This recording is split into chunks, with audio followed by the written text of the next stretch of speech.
Hey folks, Michael here again with the CCERP podcast, Cypress Creek Ecological Restoration Project.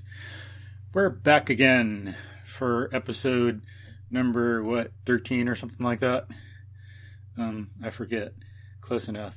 But main thing is a guest. So today, we're here talking to longtime resident involved in the community and improving it, Jim Robertson.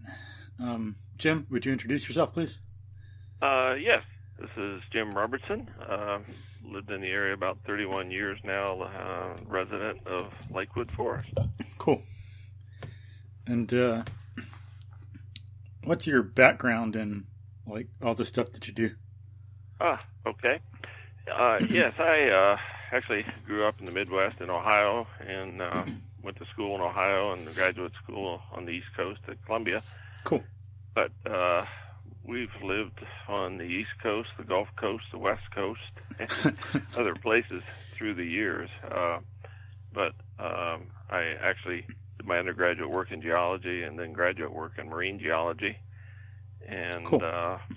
Following that, I went to work in the oil and gas industry, and so geologist by both education and career or profession, and retired and was living in here at the time I retired.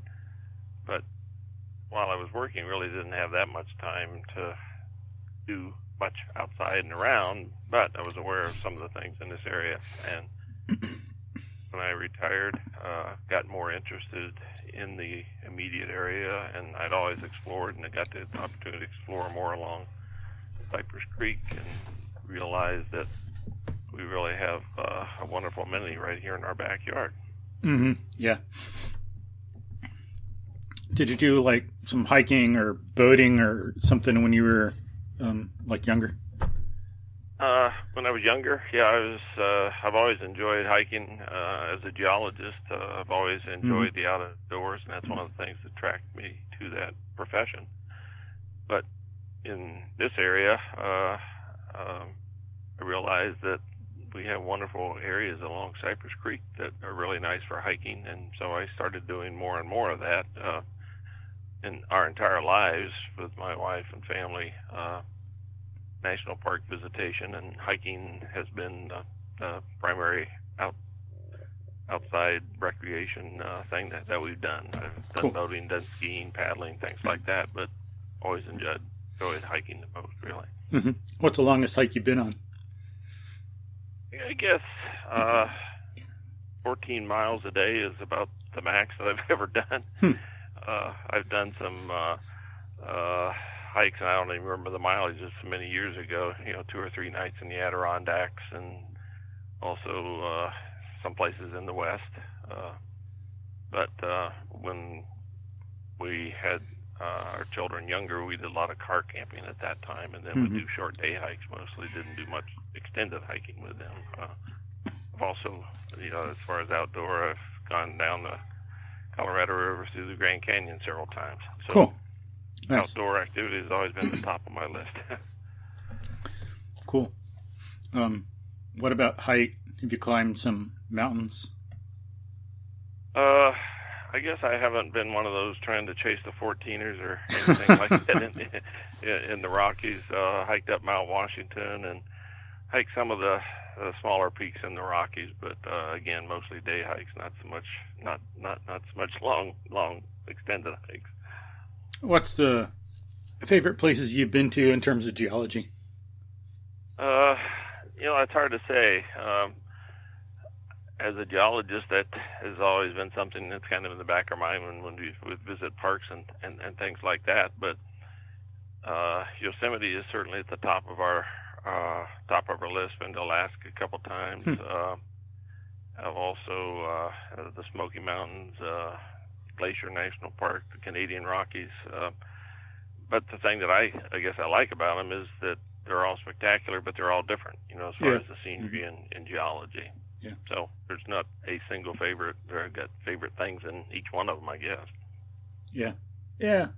When I go places, I much prefer Mountainous regions than the beach. Some people like the ocean a lot, and it's just too, for me and what I want to do and my taste, too monotone and boring and the same. I like the excitement and the variation of the mountains.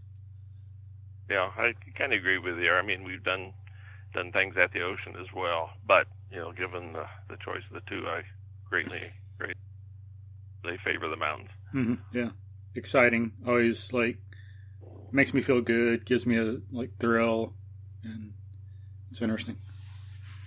But whereas at the beach, I just wonder if I'm going to be eaten by a shark or stung by a jellyfish. Yeah. You can't see anything. It sneaks up on you. At least in the mountains, you got a chance. Yeah. But what's the longest hike you've been to around here? I probably just 3 or 4 or 5 miles, something like that.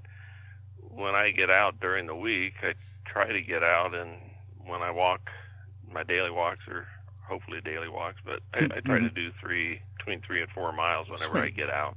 Wow, nice. Awesome. But yeah, there's some people who run around here, and I know some folks in a local running group. I'm in the group on Facebook, and they do different distances, but around here, sometimes they'll do 3, 6, 12, 20. They've found ways to wind here and there and do some kind of longer runs. I don't think they have anything around here like they do when they go to some races, because some of these folks, they'll do 50-mile runs and 100-mile runs and stuff like that. And the trails around here, the connectivity is still developing, but there are places where you can go 3 or 4 miles just on the continuous section along Cypress Creek. Certainly, along Spring Creek up to the north, there's a 13 and a half mile paved trail, and then on the north side, Montgomery County, there's about a 13-mile natural surface trail. So, cool. They've been able to put longer segments together up there. We're still working on that here, and it's coming together. It'll happen. It's taken a while. Yeah. But we will have those same options here in the hopefully not too distant future. Cool. Yeah, nice.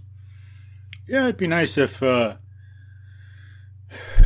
culture would have developed differently through history, but and people would have known more about ecology and the human need for movement. But people don't know what they don't know. But if they would have known better, it'd be nice to have. We'd have more wildlife corridors, but it'd be nice to have more kind of human corridors too. Because I wish I could travel without violating someone's private property rights and just travel 10 or 20 miles one way up the creek, 10 or 20 miles the other way, have some natural forested areas to move in, but that's just not an option here, unfortunately, right now. Yeah, it's been kind of interesting. Now, I know my wife and I went to Europe in, I think it was 1974, a long time ago. But one thing that really struck me when we were over there, I became aware of these long hiking trails that they had. And, in the United States at that time, we had the Appalachian Trail and Pacific Crest Trail and things like that. But just all over the countryside in Europe were these connected hiking trails that just you go about anywhere on them. And I thought it was just really struck me how unique it was, and we didn't have something like that in the United States. But what I have seen, in particularly the last 20 years or so, is just a tremendous efforts underway in different parts of the U.S. to create a system of trails. And I don't know what it is about the evolution of this country, the development of this country. It's taken us a while to figure that out, but I am really encouraged with what's happening. I mean, I say I grew up in eastern Ohio, and there's a wonderful trail system there that exists and is being expanded and developed following the old towpaths along the canal system. And, I played along these canals when I was a kid, never thought about it. You could see the old towpaths and things, but now a lot of those are being put into trail systems that are tens of miles long or even longer. Good. So we seem to be late in this country coming around to that, but I'm encouraged with what we are seeing. Yeah, it'd be nice if you could go. We get to a time where Americans could go to an airport in Europe and Europeans could no longer tell right away by physical characteristics that it was an American.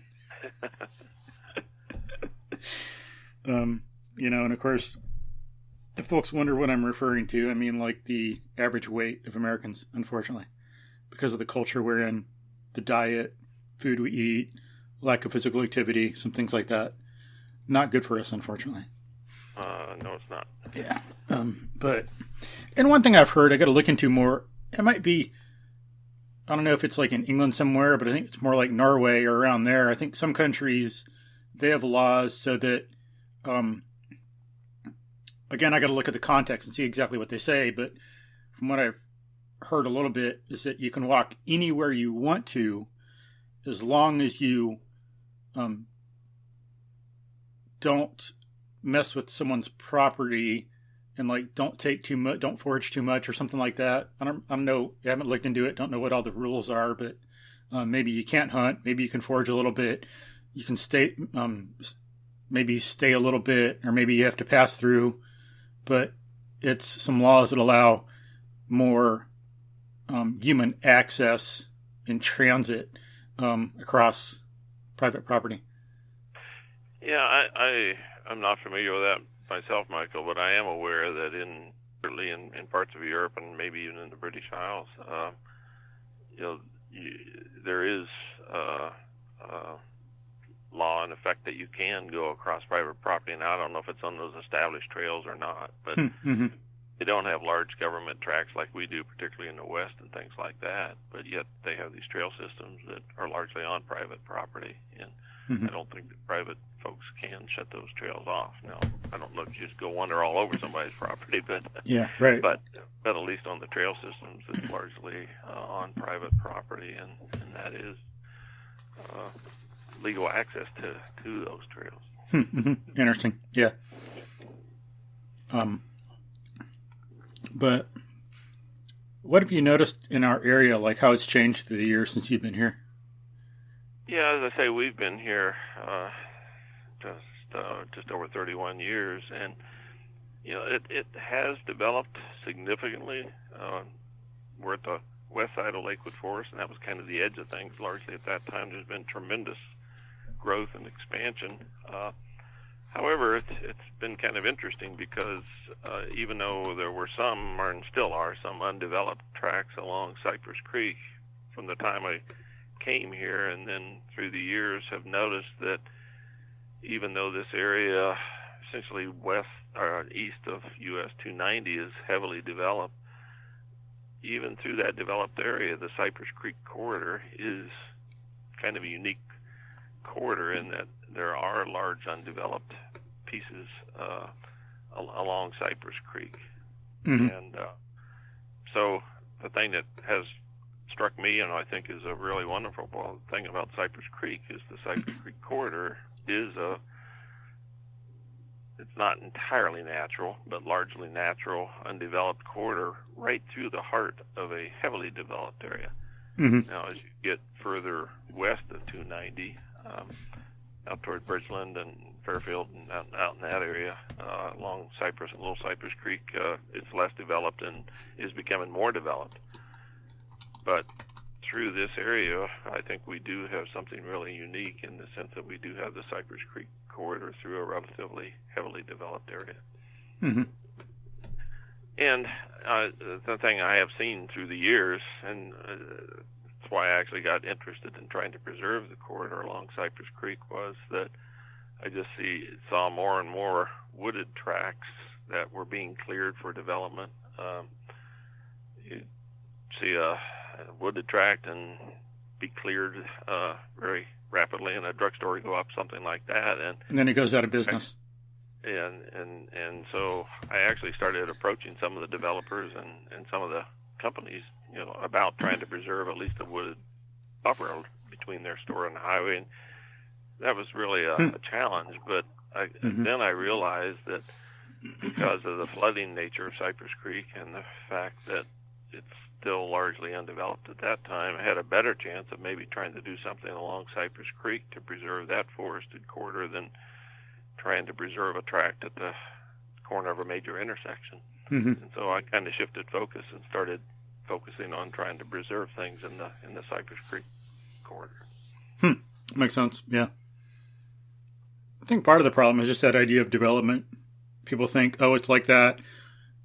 Even though nature has spent thousands of years developing it, and as good as it is, and it has important benefits to us, unfortunately, some people think if it's not destroyed in a building laid down, then it's not quote unquote developed. There's some thinking I think that should be done around that to put more wisdom and context into what we mean by development. But, yeah, the approach that we've always taken, whether it's relative to flooding or development, is to try to look at what I've always called a balanced approach. mm-hmm. In a large metropolitan area like this, development is going to occur. I acknowledge and recognize that, but what we've tried to do is to work with MUDs, with developers, with HOAs, with whomever we can to look at it from a balanced approach. Particularly with the developers, they're trying to develop something. Well, is there some way we can preserve a piece of it, or work with them to ensure that what they're doing would be more of a balanced approach rather than just a complete clear and level the area and then come back and maybe plant some trees or completely pave it over. Yeah. Yeah, and then from another perspective, it's like you can't control what you can't control. Some things are going to happen regardless, but you can at least try to mollify things a little bit, make things a little better in context of kind of what's out of your hands and what you can't control. That too. Yeah, with the Cypress Creek Greenway Project, we are not building trails. We're not buying acreage ourselves. We're not building parks ourselves. But in the Greenway effort, what we've tried to do or have done is to provide a vision and then be an advocacy and a coordinating entity to work with others.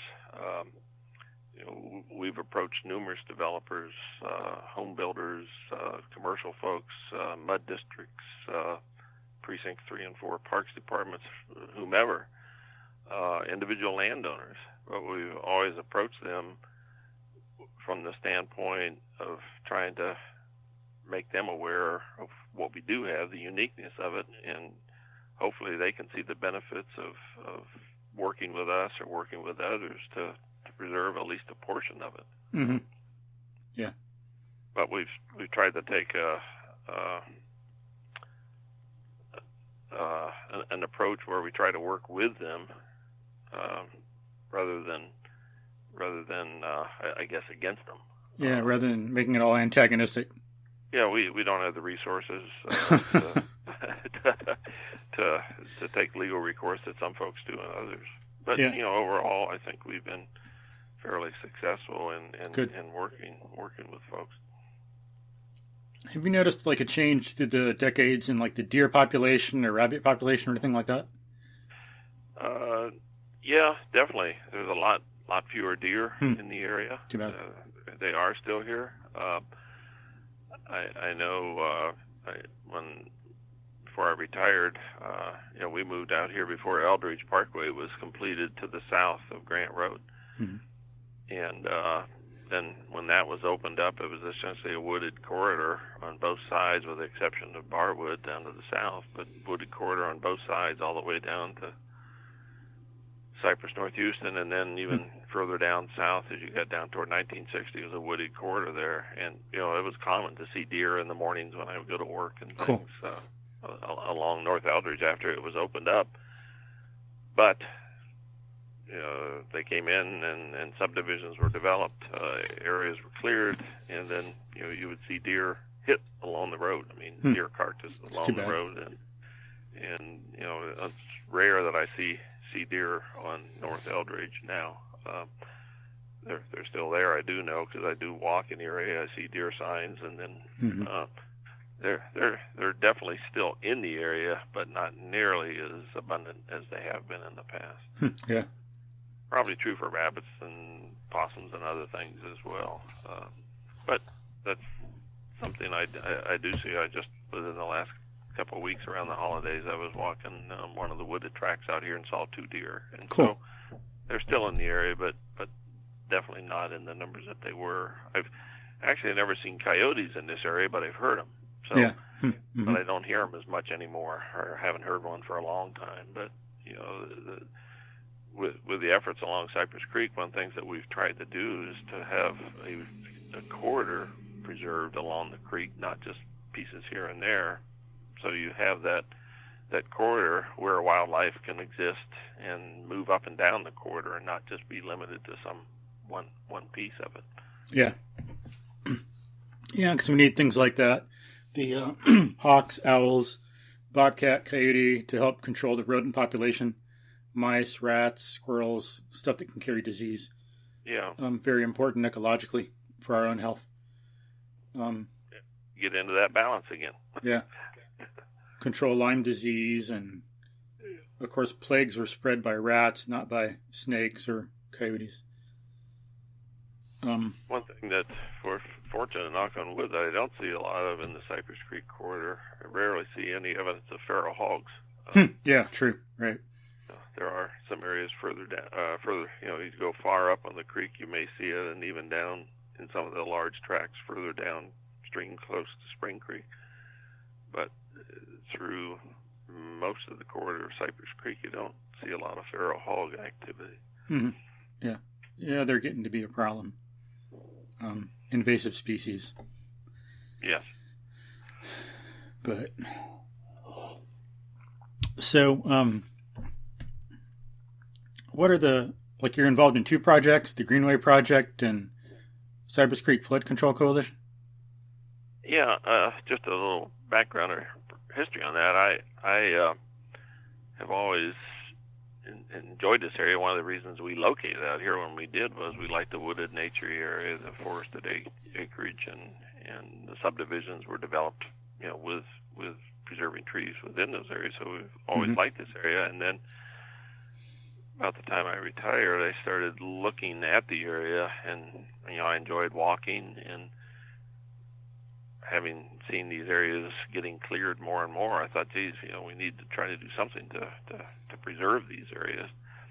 And so I got interested, and just kind of really as an individual, came up with the effort to try to preserve some of the areas. And initially I was just looking from Grantwood, right at Grant Road and Cypress Creek, up to Eldridge, because there was early effort to, many years ago, that acreage near Cypress Creek in North Eldridge was purchased actually for a future park development, but it had never been developed. But and just the idea of a connection between Grantwood, which was a buyout area at that time, they were starting to buy homes out in there, and I thought, well, maybe that could be a park sometime. And then North Eldridge, if they get a park there, and just have a connection along Cypress Creek, and realized that the Greenway could be something we could do. But then, as I got more involved with it, I realized that it doesn't have to be just that mile or so there. That we got potential all along Cypress Creek, and so I actually went and met with Dick Smith, who was president of the Cypress Creek Flood Control Coalition. I had read about their annual meeting in one of the papers, local papers, and so I went to their annual meeting and was kind of aware of what they did. But then when I sat down with Dick Smith, realized that when the Cypress Creek Flood Control Coalition was formed in 1999, they were focused on flood mitigation. They also wanted to look at preservation of the corridor along Cypress Creek. That helps with flood mitigation, but then it also provides recreational opportunities, provides habitat. And the third area they were focusing on was education and communication with the community. A voice for the community, really, in those 3 areas. But it became apparent that I was focusing right on that second thing that they were thinking about, that preservation along Cypress Creek. So I essentially started working with them and became chairman of the Cypress Creek Greenway Project, which is really a committee within the Cypress Creek Flood Control Coalition. Hmm. Coalition's major focus in most of our efforts, the vast majority of our efforts are actually on flood mitigation within the entire Cypress Creek watershed. But I have focused through the years primarily as chairman of the Greenway Project, working on development of the Cypress Creek Greenway along Cypress Creek. And so post-Harvey, I've gotten probably more into the flooding aspects than I had before. I've always been involved and engaged with the flooding, but the Greenway has been my primary focus since really started in 2004, I guess it was. Mm-hmm. Interesting. And what's the vision for the Greenway Project? Really, the vision for the Cypress Creek Greenway is to preserve a continuous wooded corridor along Cypress Creek, all the way from where Cypress Creek comes into Harris County out on the Katy Prairie out to the west at the Waller County line, and to preserve that corridor all the way across to where Cypress Creek and Spring Creek come together. Cypress Creek flows into Spring Creek north of the airport, essentially, George Bush Intercontinental Airport. It's over 40 miles. But to preserve that corridor and then work with other entities, as I say, we don't build parks, we don't build trails, but we work as an advocacy group, as a coordinating group, to work with others to create parks along that greenway, within that greenway, and then to ultimately see those parks connected with a all-weather, multi-use trail. Mm-hmm. So, as I say, that's kind of the vision. The idea is to have that 40-plus mile greenway all the way from Waller County all the way over to the confluence of Cypress and Spring Creeks. That'd be nice. And the whole creek is 40 miles long, or is it like 42 or a little longer? Oh, it's over 40. When if you measure it as the crow flies, but then as you put the meanders in and everything. Yeah. But from Waller County over to where it joins over where the two creeks come together, it's about 40 miles. And you're talking about going up Little Cypress Creek or Big Cypress or what? Yeah, our main focus has been on the main corridor, but we also, because of the importance in this area, we're focusing on working up Little Cypress Creek as well, up to about where the Little Cypress Creek Preserve is in that area near the intersection of Cypress Northuse or Spring Cypress and Telge Road. But there's a undeveloped park up there. Fritchie Park is an undeveloped precinct 3 or 4 park, and so that's been kind of a focus area. Eventually, we would like to see it connected further out as Little Cypress as well. But from the very beginning, it's been the entire Cypress Creek main corridor, and then a piece of Little Cypress up to about Fritchie Park. And then why is that important? Like, people could build houses there. We could, make the whole creek concrete and have this nice straight concrete channel, and people could live there, so why preserve the greenway along there? Yeah, well, the thing that has been recognized, I think, as we were talking about earlier, it's recognized locally and nationally that the green space does provide a lot of benefits. When I initially got interested in this, my main focus was on quality of life. Again, it's a personal viewpoint, but in general, if you're out in these parks and trails, you see how heavily they're used, that they are something that people value and enjoy.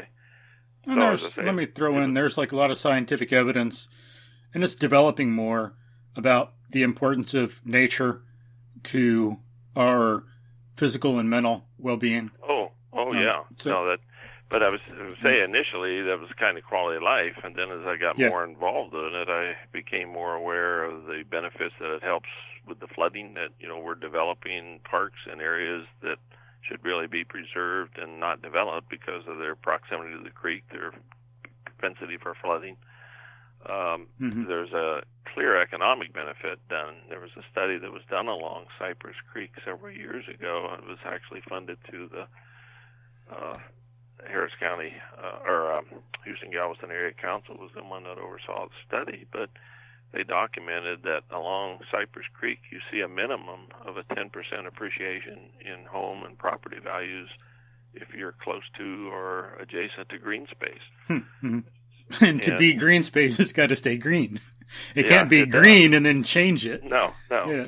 But then the value will fall. Benefits. I remember talking to one of the park people years ago, and there was a segment of trail that was completed through that park, and that prompted one of the employees to get out and start walking. And nice. That employee lost I don't know how many tens of pounds. Cool. He went off his heart medication. He went off his. He was type 2 diabetic. He got rid of that. Cool. And so, for the cost of that trail, we probably saved the county money and health benefits for that individual. Yeah, and that's one thing. If people dig into human health more, ecology, we find that a lot of health problems are not genetic, as some people think or want to think. They're based on lifestyle. So if folks want to look it up, there's a newer field of science called epigenetics, relatively newer in history, not too new, like a year or something, but genetics with an EPI at the beginning.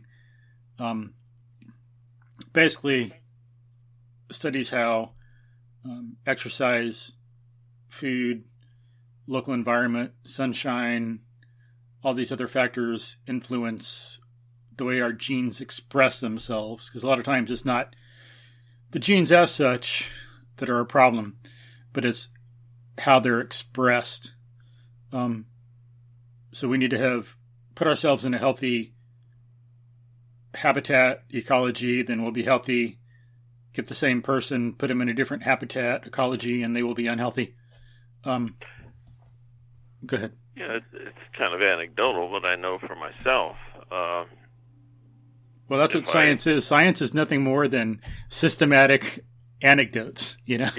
When you get down to it, like one day I was in the lab and I did this and this, and when you get down to the basic brass tacks, it's like, it's just a matter of how you do the anecdotes. But just like this. Well, but just if I'm out walking regularly on a daily basis, as opposed to not walking for a couple of weeks or something, I just notice a difference in how I feel, my attitude. Yeah, me too. Same here. You tend to think of the physical aspects of losing weight and heart rate and weight loss or whatever, but there's also, I think, a real, at least for me personally, a mental aspect of it as well, that I can go out in a bad mood and come back in a good mood. So I think it very clearly does have a benefit. And then folks are looking at more science there too. It's interesting. I've talked to people in this area.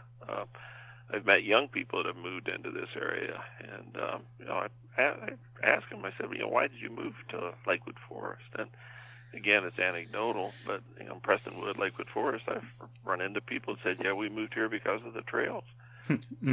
Cool. These communities were developed in the 70s and 80s, and I think part of the health of a community is to have continuing young families coming in, and if we can provide amenities that make this area more attractive to them, it's very beneficial to the community. And then I've also talked to retired folks that said, well, we were actually thinking about going somewhere else, but we have time, we enjoy the trails, we've got hospitals, we've got stores close to the airport. I've got no desire to go anywhere else, so we're going to stay in the area.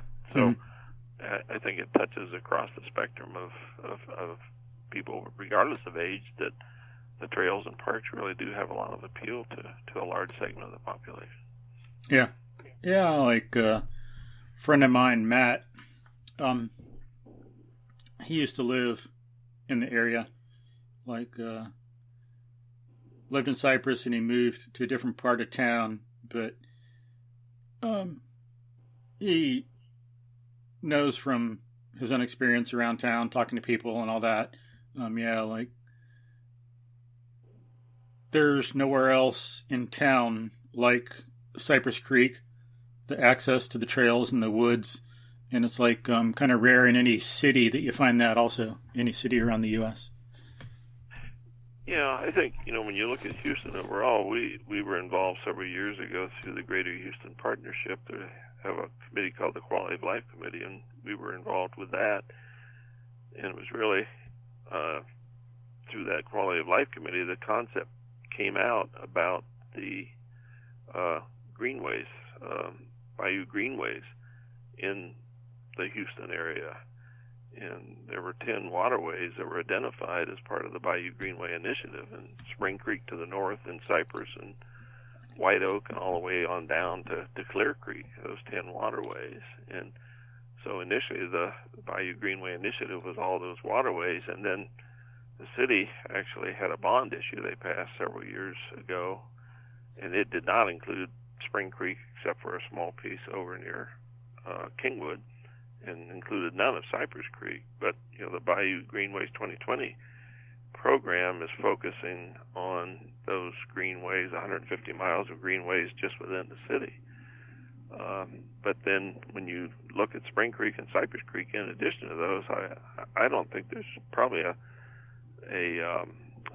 another metropolitan area in the country that has the potential that Houston does for an interconnected system of greenways, along our waterways. And now the Houston Parks Board is also looking at, well, what do we do after the Bayou Greenways 2020 is completed?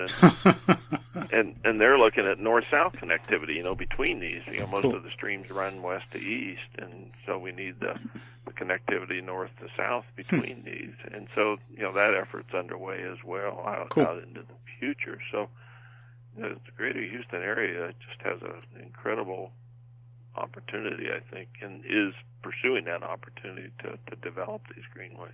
Nice, yeah. Yeah, and then to throw in really quickly before we move beyond it, you talked about how some home values are increased by 10% by being close to the greenway, but property values. But folks can look it up. It's other research all around the country. Values are increased when there's forest or green space nearby. Yes. A lot of research on that. Yeah. But so what have been some of the challenges that the Greenway Project has had, and things you've had to overcome, and successes you've had? Yeah, I think the challenges have been to convince or work with some entities to convince them that greenways are beneficial and a good thing. Mm-hmm. I've spoken to probably over 100 groups through the years, and these are MUDs, HOAs, developers, whomever. And the two most frequent things that come up, particularly with the MUDs, one is... And really quickly, just in case some people don't know, what's a MUD? A MUD is a municipal utility district. When development is done in the greater Houston area, a MUD is developed, and the MUD is developed to actually build and maintain the water and sewer system. Mm-hmm. And so the MUDs are created, and they provide water, they provide sewer service to the communities. But the MUDs can build parks and trails as well. You look at the legislature, the wording for the MUDs, they're actually charged with providing amenities for the residents.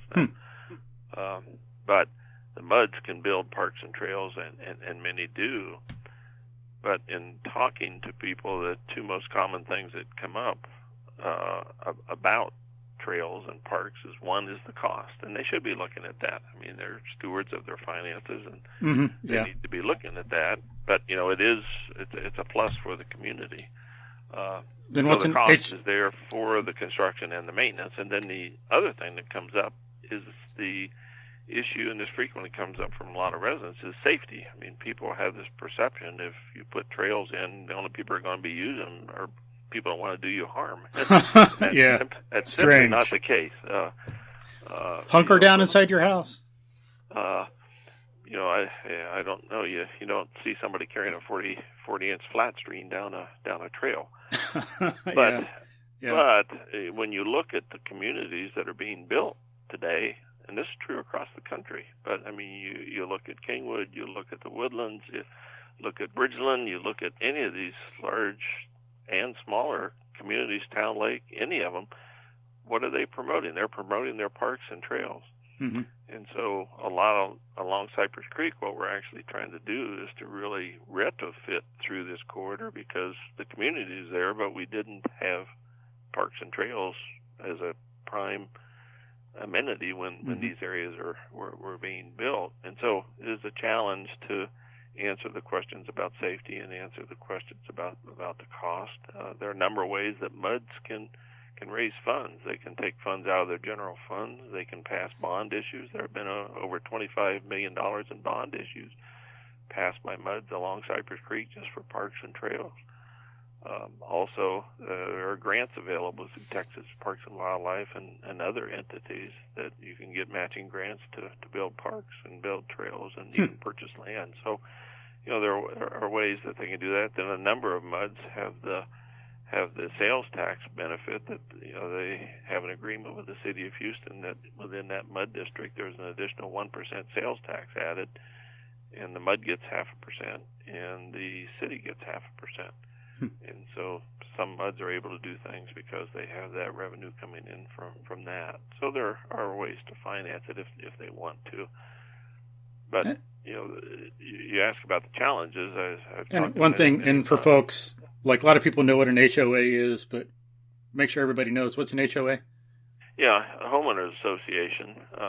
These are civic organizations, and the thing that what we find is that HOAs generally don't have the financial capability of doing too much in the way of parks and trails. Their budgets are much smaller than the MUDs are. MUDs will frequently have multi-million-dollar budgets, where homeowners association frequently, some are larger, but some are in the tens of thousands of dollars. But when you talk about building trails and things like that, the MUDs are much more capable of doing that than are the HOAs. But the HOAs can support it. If the HOAs want to see this, that's something they can be a voice to the MUDs.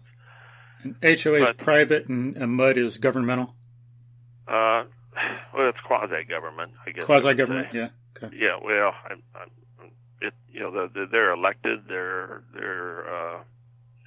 They've certainly got very tight regulations on what they can and can't do, and financial responsibility and things like that.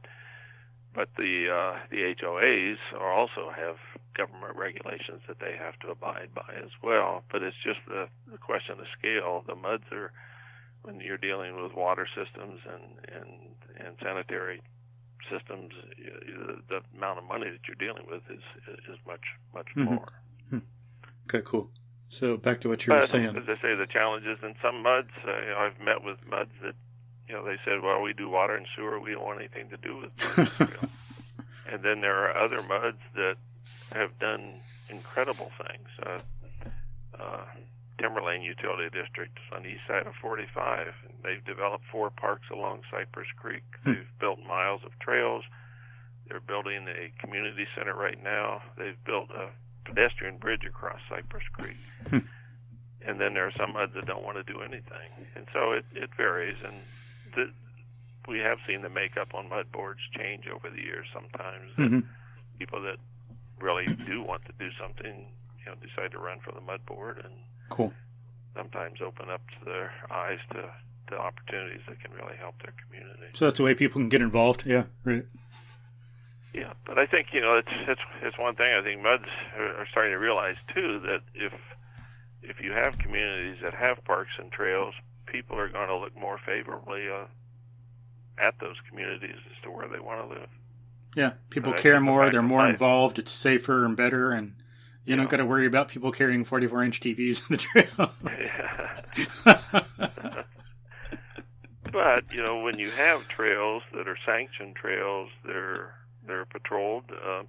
Precinct 4 has a parks department in the constables. There's constables or park constables, and they work with the HOAs. In some cases, the HOAs actually, or the MUDs actually, hire them to patrol areas, or in the public parks like around Meyer Park and Collins Park, Kickerilla Mission Preserve, Cypress Park, and others, the constables patrol those areas. Yeah, a lot. It's good. And then if folks are worried, like, the more people that get out and use the trails, well, the more eyes there are and the safer it's going to be. Yep. A criminal doesn't want, like, 10 people a minute walking by a certain place. No, they don't want to go where they're seen frequently.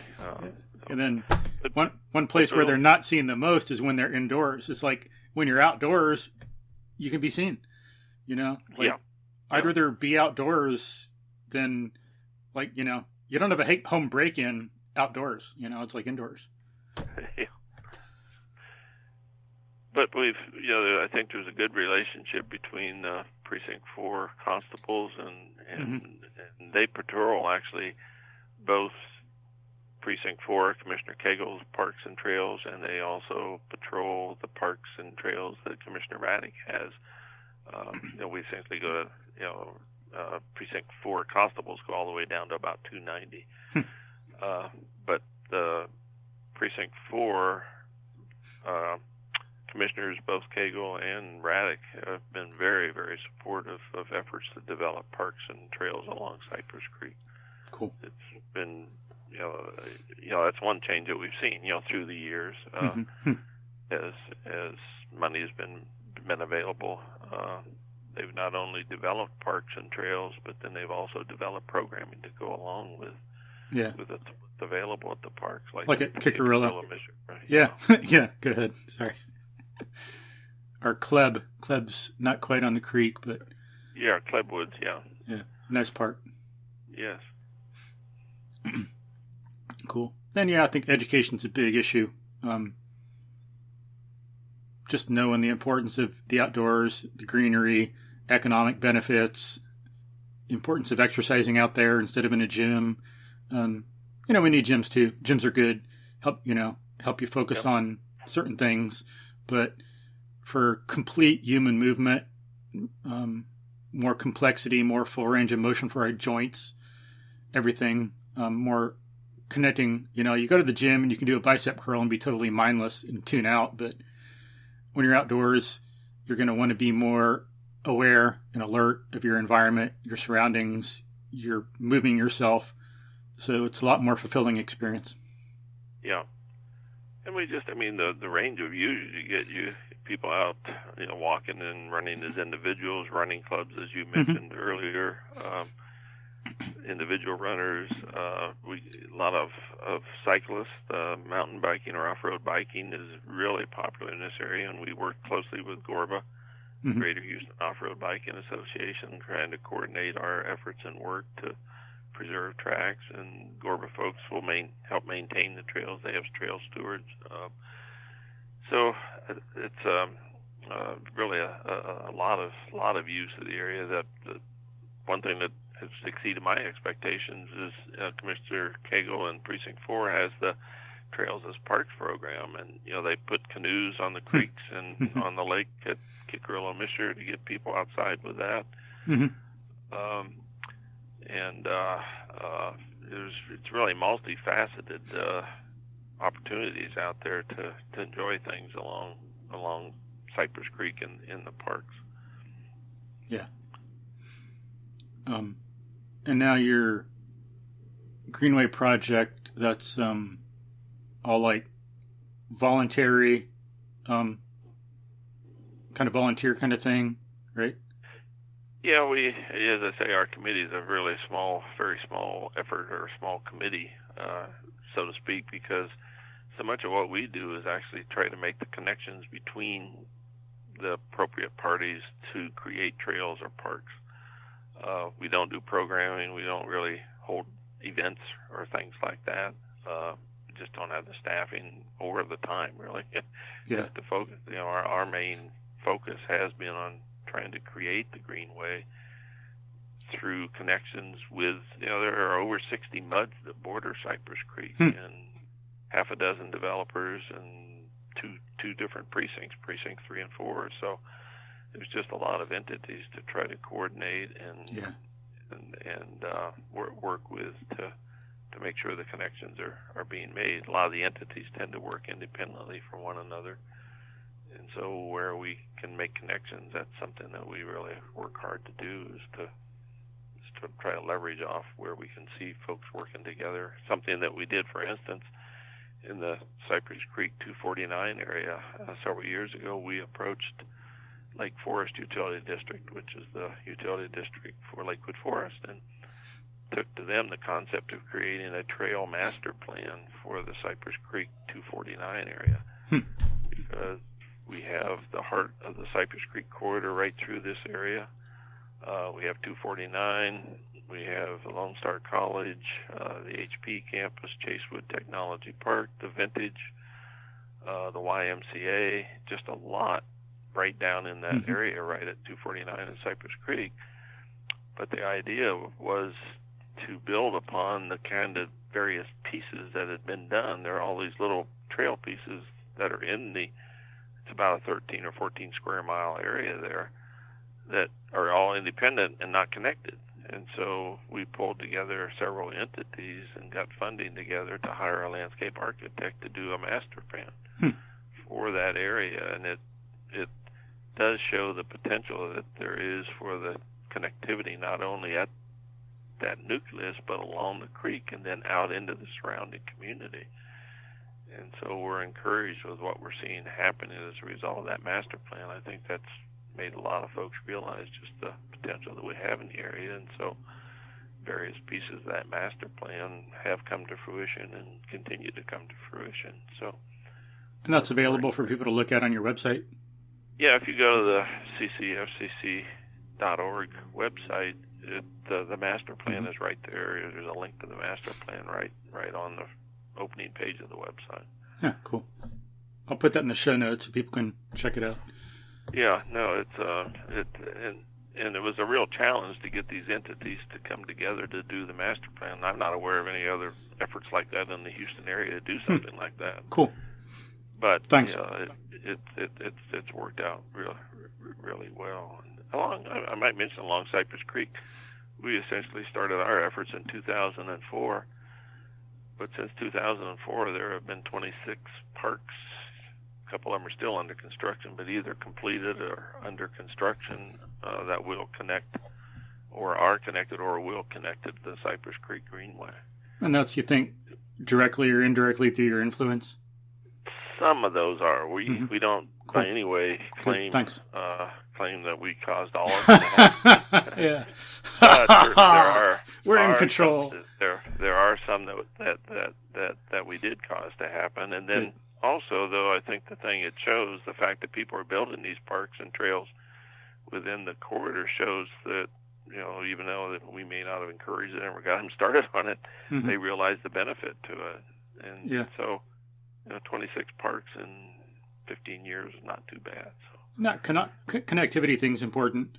Looking at things in isolation is not good for anything. Health, exercise, diet, lifestyle, Yeah, no, you're absolutely right there. And one of the things that we saw, though, is, even the connectivity and the potential we saw from the 249 Cypress Creek area trail master plan is until the Kickarilla Mission Preserve was open, that has served as a catalyst because people see what it's like. They see the benefits of connecting to it. But for years we talked about, there's going to be a preserve or there's going to be a park there. And, when the park was finally open, people could finally see what Precinct 4 was doing and, what a wonderful amenity is. And so having it there has been a boost to us. Harvey hurt us, though. That slowed down progress because the number of the entities to which we had reached out with which we were working were flooded. And, trails the last thing they were thinking about, which I fully understand when they're dealing with the impacts of flooding on their business. And so we're kind of past most of that now. So we're gearing up again in some of those areas. Cool. How many people are on the Greenway Project? Oh, just a couple. As far as our efforts on the coalition, I'm the primary one. But then, when you start thinking about the folks that in Precinct 3 that are doing things, and the Precinct 4 are doing things independently, and and then the MUDs and everything, there's lots and lots of folks that are working on it. But at least as far as our advocacy coordinating visioning group, it's a very small effort. staffing wise. So if some folks are interested, and they could really make a contribution and not just get in the way, they'd be good if they contact you. Yeah, no, I'm glad to talk to anybody. As I say, a lot of what I do is to make connections and talk to various organizations about what's happening and what the vision is and what is underway. But one of the things that I think, people say, well, what can I do? Well, depending on where you live, if you're connected or not connected, that makes a difference. If you are connected and your mud is involved with the Greenway, I really encourage people to let their mud know that they appreciate it. Yeah, if good they're point. not involved and not connected, on the other hand, they say, well, I'd encourage you to go to your mud and ask why we're not looking at this, or why aren't you considering this? And people can be a local advocate for it. And I come in from the outside and say, I'm here and I want you to spend a bunch of money, and I don't live here. But when mud boards hear from their constituents that they have interest in things like this, that does make a difference. Yeah, we got enough. Same with Commissioners Raddick and Cagle. It's incredible what they're doing. Commissioner Raddick has built 4 parks along Cypress Creek. Cypress Park, East Shadow Lake Park, and there's a park right across from Maxwell Park, right across from Cypress Park, and then he's building Grantwood right at Cypress Creek and Grantwood, Grant Road, and then Commissioner Cagle, Kickrilla Mission Preserve, and has built trails along Cypress Creek, has acquired tracks. So both commissioners are doing a tremendous amount of work with Cypress Creek Greenway, which will eventually be, as that eventually gets connected. But, just letting the commissioners know that you appreciate what they're doing is important. I think people tend to complain to their MUDs or complain to the commissioners when things aren't going well. But if they're doing things you like, I encourage people to let them know that you do appreciate it and support it. Yeah. Yeah, and then through human history, we got enough social pressure to do bad things. We need to, social pressure is just a part of being human, but we need to get that social pressure and apply it to doing some good. And then, as you say, showing gratitude is important. Just like on old places long ago, or if you go to country roads, it's different than the city. It's kind of nice. Like you drive down some road and you go by someone you don't even know in their car, or someone on the front porch, and what do people do? They wave to each other. So just kind of do that same thing in principle. Emphasize the good, reward it, show some gratitude, say thanks, and encourage more that stuff to go on. Yeah. What about the Flood Control Coalition? How many people are on that? Is that bigger? Yeah, we've got a board of I think currently we've got 8 on our board right now. Got a couple empty slots. And that's voluntary, kind of private, or is that government? No, governmental? It's volunteer. It's a nonprofit organization. Okay. All volunteer staff. We meet the third Wednesday of every month at 6:30 in the Lake Forest Utility District office, and anybody's welcome to come to the meetings. Cool. But just go and say thank you. I'm sorry? Go and say thank you. Yeah, well, or get involved. As they say, there are a number of things that we try to do. As they were send a Barber's Quartet to sing for them. Yeah, we're all volunteers, and to get people involved in the flooding. It's as I say, the coalition started in '99. I got involved with it in 2004, but folks work incredibly hard to try to mitigate flooding issues in Cypress Creek, and I think have been a very good, very effective voice for the community on the flooding things. And as I say, the Greenway is just a small part of what we do in the coalition, but we work closely with Harris County Flood Control, work with MUDs, work with the U.S. Army Corps of Engineers, and we kind of work. I don't want to say behind the scenes necessarily, but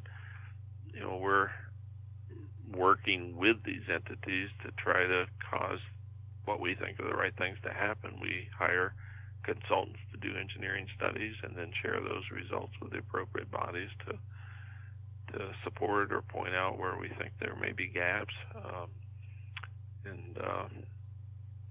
It's unfortunate, but I say that this group has been going on essentially 20 years, but it's really only post-Harvey that flooding seems to have really gotten most people's attention, sadly. Yeah. It took Harvey to do that. There was more interest after tax day, but Harvey was really the thing that got a lot more people interested in addressing the flooding issues, but that's something we've been advocating for many years. Have you noticed, do you remember in your own experience through the decades how, or talking to other people who've lived here longer, how flooding has changed? Is there always been some flooding every few years or 5 or 10 years, kind of same amount? Before Harvey, there were, a number of episodes of flooding. Not as much as Harvey, but still some flooding in the area. But has it been something that's always occurred through the decades? Yeah, well, I think there's certainly strong evidence and just an observation that the flooding events seem to be more frequent and stronger than what they have been in the past. But I think you also need to recognize we've got 40 or 50 years of good history out in this area. Well, maybe more than that to some degree, but it's really just in the last 30, 40 years this area has really started to develop. But the flooding's always occurred out here in the past. But it does seem to be worse. I think probably at least in part because of increased rainfall. Development like these had, an effect on it as well. But when we've had the tax day event and Memorial Day and Harvey and all these other ones, and 94 and 98 were really bad ones, but there were several other ones in there between. It's no doubt probably worse than it used to be. But then the other thing is we've pushed in close to the creek where I don't think we really should have. Agreed. I see development occurring today, unfortunately, in areas I don't think should be occurring. Yeah, right. It's just going to flood. It's just going to be like, what's the point? What are you thinking? What are you thinking? And even if the areas are built, and they say, well, we've elevated high enough, it's not going to flood. But then, okay, but you're not going to be able to get in or out of your subdivision or your complex because the roads are going to be underwater because Cypress Creek floods. Right. And that's not regulated, unfortunately. But the folks that are doing that know that the residents are going to be stranded or trapped outside their development for a while when the local roads go underwater. Yeah, so they're not going to live there. Other people will. So who cares? Yeah. No, it's unfortunate that some of these areas, which they can be developed legally, but they just shouldn't be. Not smart ecologically, not smart for the emergency situation. Yeah, and then you end up putting other people at risk. Right.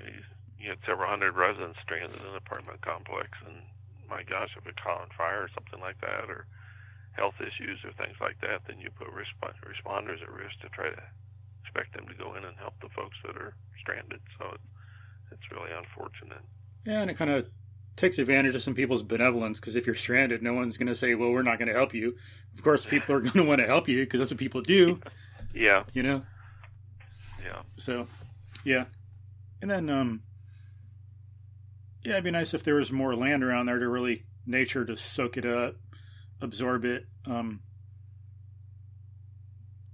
maybe if we get more advanced too, something they could do to kind of simulate the land would be to have some of that permeable concrete that I think some people have invented, have more stuff that soaks up the moisture as the land naturally does, instead of shedding it off and causing more drainage and hence more flooding. Well, runoff, there's low impact development methods, and they're being used more and more widely in the area. But I also see developments that are occurring out here. They're not, that's not even on the radar. So again, you kind of see the whole spectrum on that. Yeah, and That occurred to me when you were talking about some of the flooding over a long period of time. I've seen recently, read some stuff about how when some freed people came over from Alabama and Mississippi, came over to the Cypress area, I think they were staying along Falky Gully. And I've read that they'd have to move sometimes when there'd be flooding along the gully and the creek. And, this is back late 1800s. So. Oh, yeah, no doubt. No, there's a lot of history in this area. I'm just kind of scratching the surface what I know, but bits and pieces I've seen through the years. There's a lot of history right in this area. Like you mentioned, Falky Gully, there's a black cemetery that is right along Falky Gully that there are some folks that are looking at and trying to do something to see that it's great.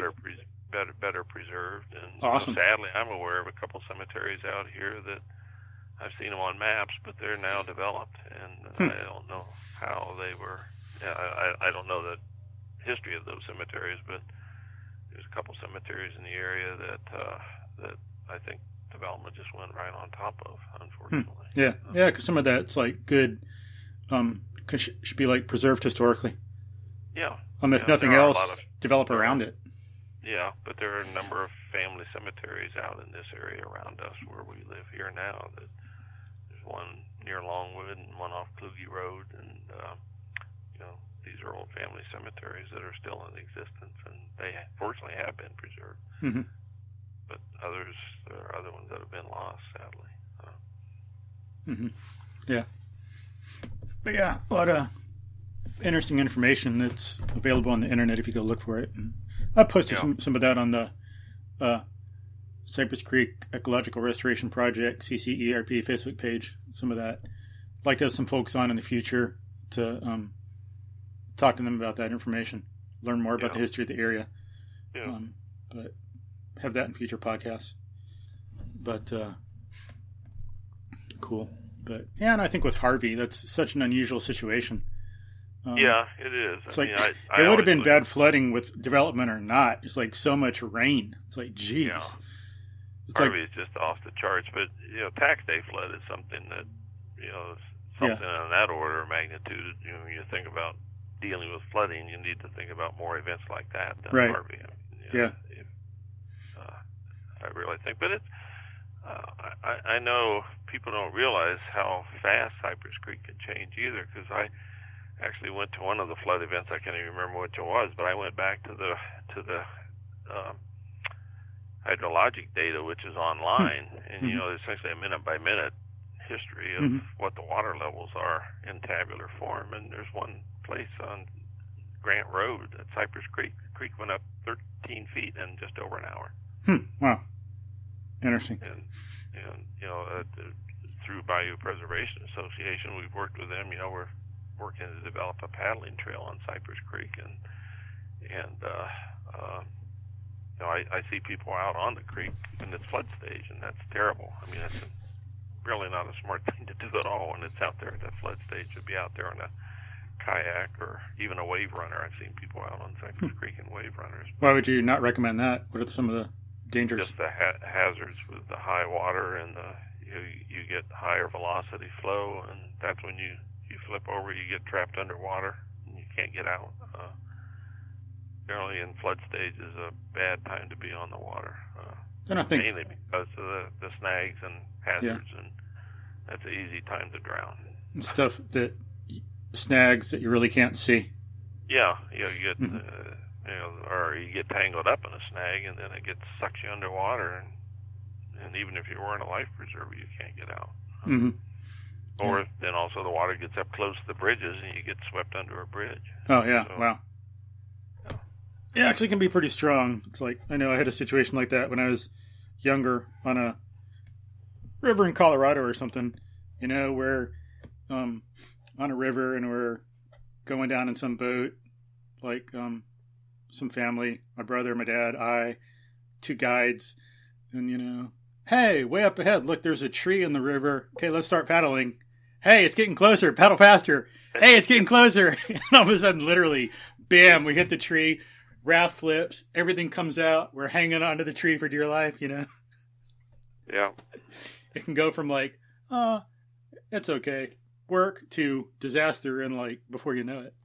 Yeah. Well, Cypress Creek at its normal levels is a nice paddle, and if it's up a few inches, that can help you through some of the shallower areas. But it's a beautiful stretch of creek to paddle. But you don't want to be out there if there's a threat of high water, or be on it when the water's up. It's not worth it. It's just too risky.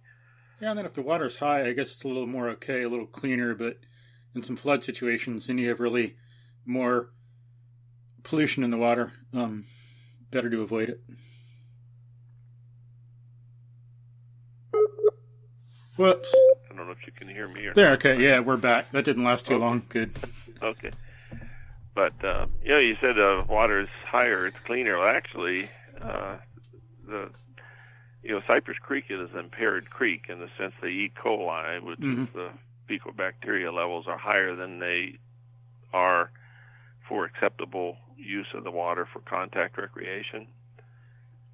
And Cypress Creek is higher than what the recommended levels are for contact recreation, but it's a lot cleaner than many of the waterways in the greater Houston area. But actually, wow, that's too bad.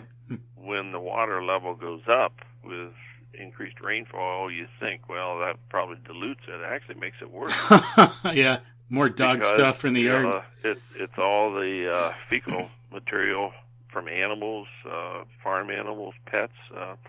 I don't know if you're aware of it. There is an effort underway right now to improve the water quality in Cypress Creek Watershed, but it's estimated that 80% of the fecal material in Cypress Creek comes from pets.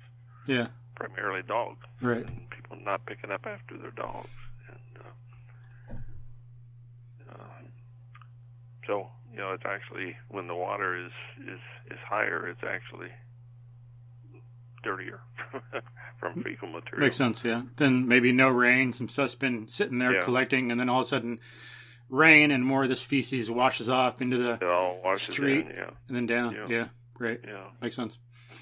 But, well, I don't want to keep it too much longer. We've been going for a while, but you got any other last words for folks? Or? Well, I guess the thing, just a couple points. One, as I said earlier, I think so much of what we do in this area is balance, whether it's development, non-development, or preservation. But then when we have the tracts preserved, we work toward a balanced approach with that, is that, if we can preserve 40 acres, that 40 acres of forested area can be not only wildlife habitat, but it can be refuge. Mm-hmm. Refuge means where wildlife can go and not be disturbed. And so we need it. The approach that we take is, we'll have a trail across that and maybe some natural surface trails in that tract, but in no way, shape, or form do we think there should be a whole network of trails covering the entire tract. Because you not only destroy the habitat, but more importantly, you destroy the refuge. The deer and other animals don't have some place they can go and even lie down during the day. Mm-hmm. Yeah. And so the balance is really important on that. So that's one of the things that we strive, working with other trail users, Gorba and others, to try to make people realize that we've got a wonderful thing out here, but if we overuse it, we can destroy what we have. Yeah, right. And so that balance is something we work toward. And then also, I know your efforts with your with your podcast and others, talking about trash in the area, and you've been one that I'm pleased to see that's worked to do that. That's something I've done for many years. Thanks. I was going to say, I walked the trails for years, and then used to get irritated with trash and start carrying a grocery bag and realized that wasn't big enough. And then I got a trash grabber and a larger bag. And whenever I walk the trails, I always pick up trash. And through the years, though, I think through your efforts and others, and then also, I think when there's less trash, people are less likely to throw it out there. True. Yeah. And so, I think in this 249 area.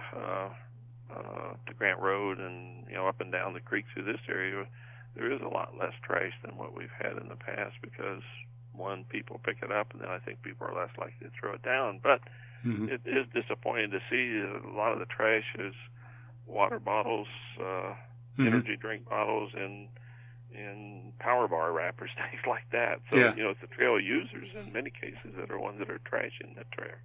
Yeah. And so, I just encourage people, to use the area to think about that. And I think it'd even be great every time somebody went out, if they see a water bottle or something, just pick up one piece of trash, pick one thing up. If all the users did that, we'd see a lot less as well. And and it's good practice on mobility. People want to go to yoga and pay for it, or pay for a gym, or pay for a trainer. Well, just squat and pick up a piece of trash and bend down in different ways. Like keep your back straight, think of good posture. And you're, working on mobility. Think about flexibility. Like squat down close to it, but not too much. So you got to stretch your arm a little bit and reach and pull out the muscle and feel it and grab it and then pick it up and think about your posture and be mindful of your alignment. Stand up and walk on. Carry a little bag. Because there's more people out there that care about the trail than want to trash it, I think. So if people who cared about it would take care of it, then we'd be better off. And I think that's another thing about picking up trash. The more people see some people picking up trash, then the others will get encouraged to do it too and want to. Yep. I've never heard anybody say, I just really like that trail, or I really like that park, because there's just so much. Amen, right? Or concrete. Or concrete. I feel so good with all this concrete around. I feel so good with all this trash, right? True. But cool, good. So, thanks, Jim. Appreciate it. You're welcome, Mike. Thanks for your time. Awesome. You're welcome. So, have a good time outdoors when it is nice again, when we don't got the rain. And thanks for picking up the trash and working on the Greenway. And, you're one of the ones that's made possible what we have to enjoy out there. So, thank you. Well, you're welcome, and thank you, and see you on the trails. All right, awesome. Look forward to it. All right, take care.